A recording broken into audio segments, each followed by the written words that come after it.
तर बीडमधील संतोष देशमुख यांच्या हत्या प्रकरणावरून संजय राऊतांची महायुती सरकारवरती जोरदार त्यांनी निशाणा साधलाय। या हत्याकांडामध्ये सहभागी असलेले 2 मंत्री फडणवीसांच्या मंत्रिमंडळामध्ये असल्याचा हल्लाबोलच त्यांनी केला। दरम्यान या प्रकरणामध्ये धनंजय मुंडे आणि अजित पवारांनी राजीनामा द्यावा अशी त्यांनी थेट मागणी केली। एसआयटी चौकशी मागणी पहिल्यांदा मीच केल्याचं दुसरीकडे पंकजा मुंडे यांनीही सांगितलेलं आहे। संतोष देशमुखांच्या कुटुंबियांना फडणवीस नक्की न्याय मिळवून देतील असा विश्वास पंकजा मुंडे यांनी सुद्धा व्यक्त केलाय।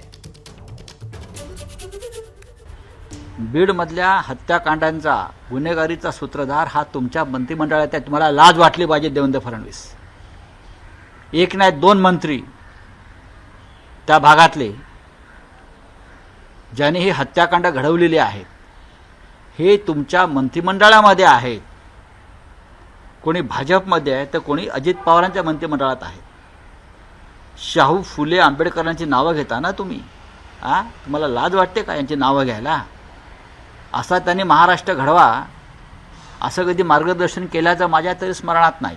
त्याच्यावर सगळ्यात पहिली मागणी या राज्यामध्ये कोणी केली असेल की एसआयटी लावा, तर ती मी मागणी केली गोपीनाथ गडावर मुंडे साहेबांच्या जयंतीच्या दिवशी।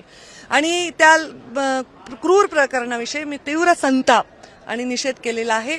आणि आता गृहमंत्री आणि मुख्यमंत्री दोन्ही देवेंद्रजी असल्यामुळे ते त्याच्यामध्ये जातीने लक्ष घालून न्याय भूमिका घेऊन त्या माझ्या लेकराला न्याय देतील। कारण तो माझा बूथ प्रमुख होता, तर माझ्यावर काम करत होता देशमुख। तो माझ्याबरोबर एक चांगला सरपंच म्हणून त्यांनी काम केलेलं आहे आणि त्याच्या घरच्यांना न्याय देतील असा मला विश्वास आहे।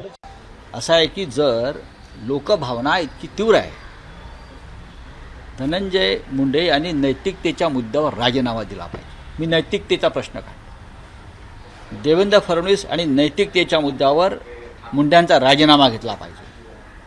मुंड्यांचाच नाही तर अजित पवारांचा राजीनामा घेतला पाहिजे, कारण त्यांना मंत्रिमंडळात घेतलेलं आहे। हे मी अत्यंत हिमतीनं धाडसानं सांगतो, त्याची किंमत मला मोजावी लागेल, मला माहिती। एबीपी माझा, उघडा डोळे बघा नीट।